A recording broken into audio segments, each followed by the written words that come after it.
Bienvenue sur Arte pour ce nouveau numéro du Dessous des cartes. Notre photo du jour nous montre une vision d'horreur ou une représentation réaliste de ce qu'est déjà ou sera demain la soirée type d'une famille, chacun devant son écran, smartphone, tablette, ordinateur pour envoyer des mails, télécharger un film ou se connecter sur les réseaux sociaux. Partout dans le monde, vous le savez, on assiste à une explosion du trafic Internet mobile, avec le sentiment que toutes nos connexions se font de façon virtuelle, sans fil, sans tuyau, sans rien. Eh bien non, évidemment, détrompez-vous, pour que vous puissiez accéder à vos réseaux sociaux préférés en quelques secondes, il faut bien sûr des infrastructures. Des infrastructures dans le ciel, avec les satellites, encore que vous allez voir que dans cette affaire, ils ne jouent qu'un rôle infime.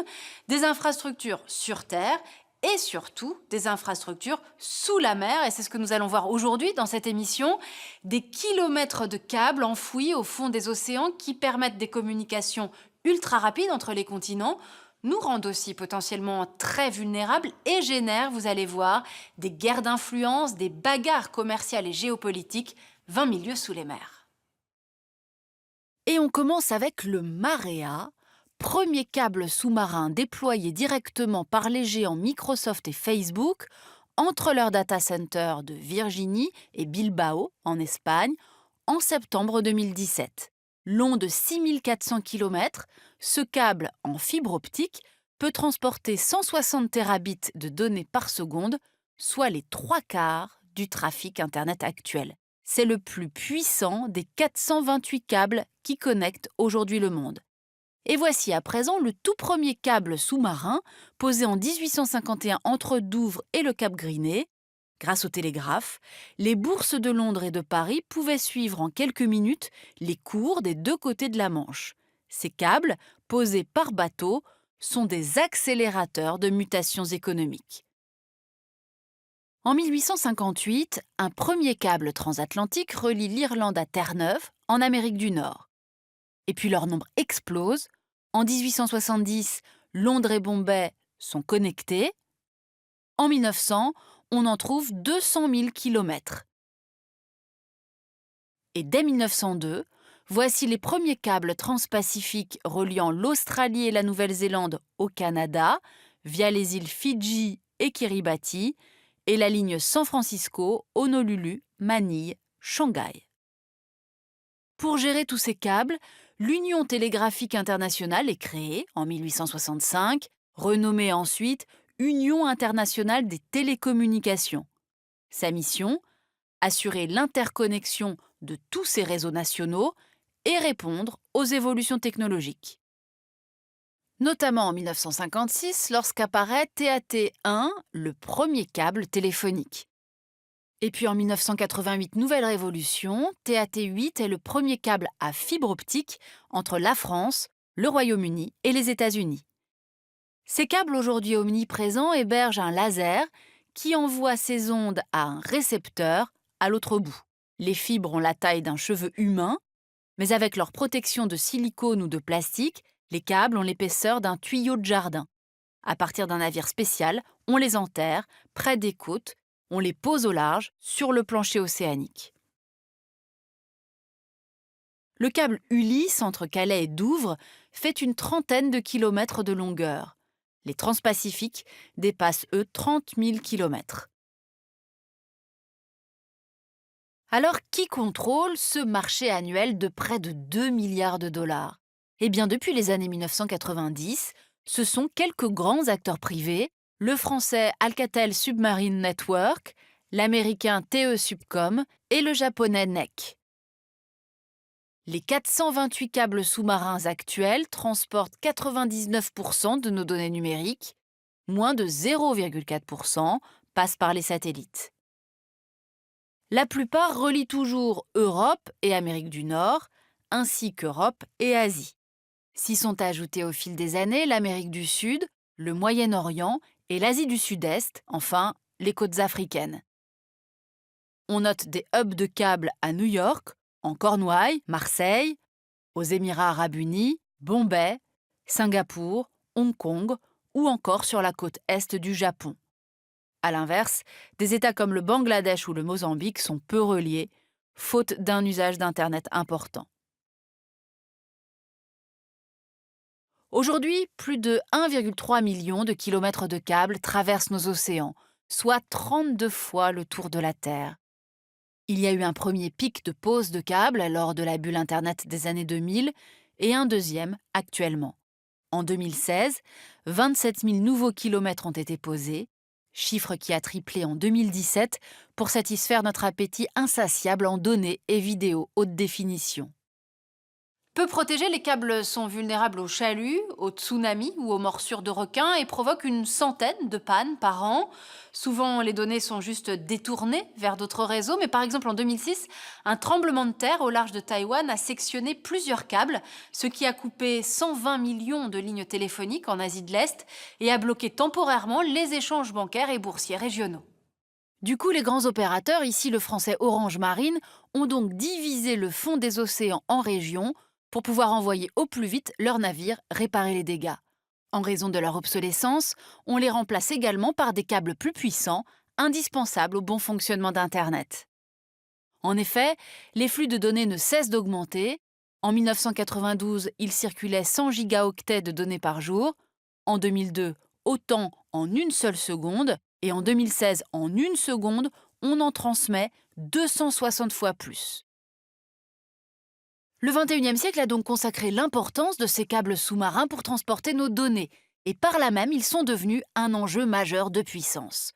Regardons les 3 grandes routes de flux de données en 2017. L'Amérique du Nord est reliée à l'Amérique latine, l'Europe et l'Asie. Même si les constructeurs de câbles ne sont pas américains, les États-Unis, inspirateurs d'Internet dans les années 70, sont au cœur de ces échanges. On y trouve 10 des 13 serveurs racines qui trient notre navigation Internet. Les noms de domaines internationaux .com ou .org sont attribués par l'ICANN, basé à Los Angeles. Les géants du web, Google, Apple, Facebook, Amazon, Microsoft, les fameux GAFAM, sont tous américains, avec des législations américaines. Résultat, 80% des flux de données transitent par les États-Unis, selon la NSA, la puissante agence des écoutes américaines. D'ailleurs, dès 1955, la NSA avait créé, avec ses homologues canadiens, britanniques, australiens et néo-zélandais, les Five Eyes, les 5 yeux, accords précisément pour surveiller les données échangées dans le monde entier. Une surveillance révélée plus d'un demi-siècle plus tard par Edward Snowden, ex-informaticien de la NSA, qui expliquera en 2012 comment ces écoutes visent en particulier les points d'atterrissement des câbles sur les continents. Exemple au Royaume-Uni, où les 3 points principaux, Porthcurno, Bute et Highbridge, permettent l'écoute par les services britanniques de nombreux câbles transatlantiques, comme l'indique cette carte des services secrets tirée des archives Snowden. En France, les liens anciens entre les services de renseignement français et Orange France Télécom permettent de faire la même chose sur des câbles méditerranéens arrivant à Marseille, transportant des données stratégiques du Moyen-Orient et du Maghreb. Cela n'est pas nouveau. Pendant la guerre froide, des sous-marins américains avaient déjà réussi à écouter des câbles entre des bases navales soviétiques, à l'époque non cryptées. Mais à l'ère numérique, l'espionnage est devenu massif. On voit ici les principaux points d'écoute de la NSA. En tout, les Five Eyes auraient visé 200 câbles pour récupérer des informations antiterroristes, mais aussi politiques et économiques. Furieux, le Brésil fait construire un câble direct avec l'Europe, sans passer par les États-Unis. Son coût, 185 millions de dollars. Face à cette hégémonie américaine, la Russie, elle, est relativement à l'abri. Seuls 4 câbles internationaux la relient au reste du monde, l'un avec la Finlande, un autre avec la Géorgie et 2 avec le Japon. Par ailleurs, Moscou a ses propres acteurs Internet, comme Yandex et Fcontakte, plus faciles à contrôler. Regardons maintenant la Chine.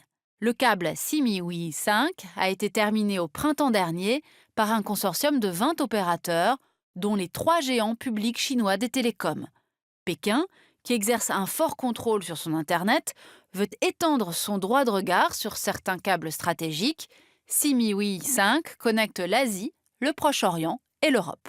De fait, le groupe chinois Huawei s'est mis à construire et améliorer des câbles tous azimuts, notamment au Groenland, aux Maldives, aux Comores, entre l'Afrique du Sud et le Royaume-Uni, et même entre le Brésil et le Cameroun. En 10 ans, Huawei s'est hissé ainsi parmi les plus importants poseurs de câbles mondiaux. On ne connaît pas la proximité exacte du groupe avec l'État chinois, mais récemment, la construction d'un câble entre Sydney et les îles Salomon par Huawei a été rejetée par les autorités australiennes qui craignaient une perte de souveraineté numérique.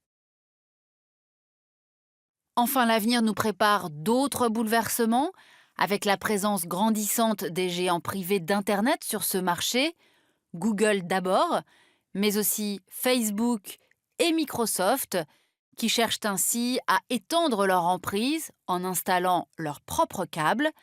Il ne leur manquera ensuite que la fourniture d'accès, aujourd'hui encore entre les mains des opérateurs téléphoniques, pour contrôler plus tard l'ensemble de l'écosystème web.